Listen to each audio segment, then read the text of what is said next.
येत्या सोमवारपासून सुरू होणाऱ्या संसदेच्या पावसाळी अधिवेशनाच्या पहिल्याच दिवशी जंतर मंतरवर जम्मू आणि काश्मीरचे मुख्यमंत्री ओमर अब्दुल्लांनी आंदोलनाची हाक दिलेली आहे। राज्यामध्ये सत्तेत आल्यापासून केंद्र सरकारच्या विरोधातील नॅशनल कॉन्फरन्सचे हे पहिलेच मोठं आंदोलन ठरणार आहे।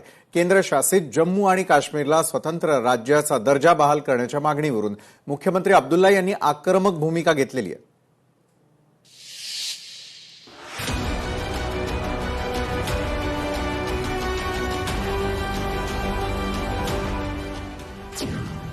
राजकीय दृष्ट्या जम्मू आणि काश्मीर पुन्हा धुमसू लागला।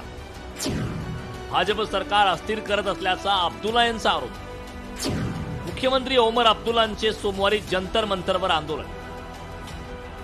जम्मू आणि काश्मीर हा केंद्रशासित प्रदेश सध्या राजकीय दृष्ट्या धुमसू लागला। सत्ताधारी नॅशनल कॉन्फरन्सच्या आमदारांना 20 ते 30 कोटी रोख तसेच मंत्रिपदाचे आमिष दाखवून आपले सरकार अस्थिर करण्याचा भाजपकडून प्रयत्न सुरू आहे असा आरोप करून मुख्यमंत्री ओमर अब्दुल्ला यांनी खळबळ उडवून दिली। केंद्रशासित असलेल्या जम्मू आणि काश्मीरला स्वतंत्र राज्याचा दर्जा बहाल करण्याच्या मागणीवरून मुख्यमंत्री अब्दुल्ला यांनी आता आक्रमक भूमिका घेतली। जम्मू आणि काश्मीर राज्यात सत्तेत येऊन 2 वर्ष झाली।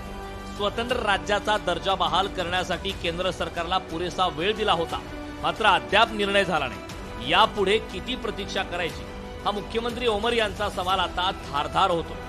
स्वतंत्र राज्याच्या दर्जासाठी आम्ही सतत मागणी वा पाठपुरावा करीत आहोत, तरीही केंद्राकडून काहीच प्रतिसाद दिला जात नाही। राज्याच्या दर्जासाठी आता आम्ही अमेरिकेचे राष्ट्राध्यक्ष डोनाल्ड ट्रम्प यांच्याकडे जावे का, तसेच व्हाईट हाऊसच्या बाहेर निदर्शने करावीत का, हे भाजपने सांगावे अशी उपरोधिक भावना ओमर अब्दुल्ला यांनी बोलून दाखवली।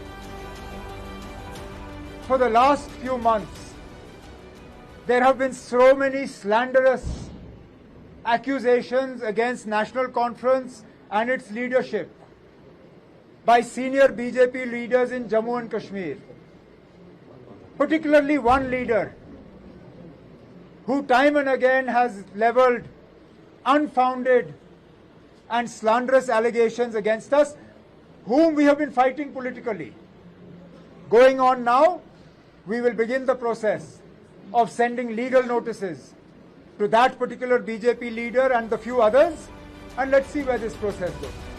जम्मू आणि काश्मीरला विशेष अधिकार प्राप्त झालेले राज्यघटनेतील 370वे कलम ऑगस्ट 2019 मध्ये निष्प्रभ करण्यात आल्यावर राज्याला केंद्रशासित प्रदेशाचा दर्जा देण्यात आला। तेव्हापासून राज्याला योग्य वेळी संपूर्ण राज्याचा दर्जा देण्यात येईल असे आश्वासन केंद्राकडून सातत्याने दिले जाते।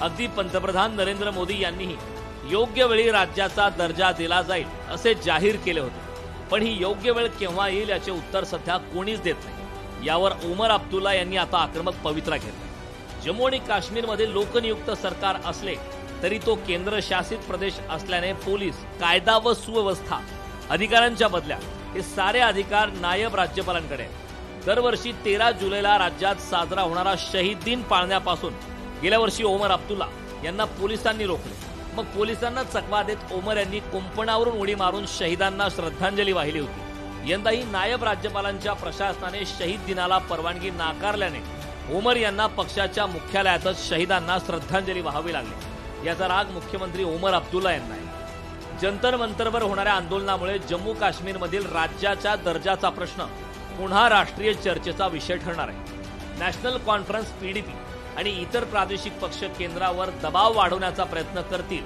तर भाजप आपली भूमिका कायम ठेवण्याची शक्यता आहे। यामुळे संसदेच्या पावसाळी अधिवेशनातही हा मुद्दा गाजण्याची शक्यता वर्तवली जाते। आगामी काळातील केंद्र राज्य संबंध, संघ राज्य व्यवस्था आणि जम्मू काश्मीरच्या राजकीय भवितव्यावर प्रभाव टाकणारे ठरू शकते। राज्याचा दर्जा पुनर्स्थापित करण्याचा निर्णय कधी होणार याकडे जम्मू काश्मीरसह संपूर्ण देशाचं लक्ष लागलं। ब्युरो रिपोर्ट, लोकशाही मराठी, मुंबई। लोकशाही मराठी ऐका, पहा, जागरूक रहा।